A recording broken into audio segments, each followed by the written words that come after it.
สบายดีเนาะมื้อนี้ข้าพเจ้าจิมาเว้าเรื่องหนึ่งเรื่องที่ว่าเฮ็ดเวียกมากกับชีวิตที่เหมาะสม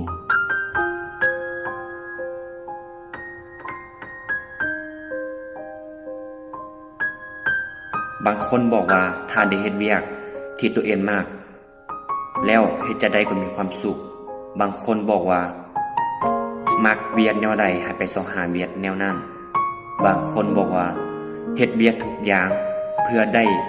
มันมาเพื่อค้นหางานที่ตัวเองมักบางคนบอกว่าให้ไปทดสอบทักษะก่อนจะได้รู้ว่าเวียกที่ตัวเองเฮ็ดอยู่ตอนนี้ชัดเจนบ่หรือว่ามักเวียกแบบนี้บ่บางคนก็มักบอกด้วยความรู้สึกและภูมิใจถึงแม้ว่าจะล้มเหลวก็ให้ล้มเหลวงานที่ตัวเองเฮ็ดอยู่แต่คนแบบนี้บ่มีวันล้มเลิกงานที่ตัวเองเฮ็ดอยู่และถ้าเพื่อนๆคนใดถึกใจก็ขอให้เพื่อนๆกดไลค์กดแชร์ให้กันเด้อ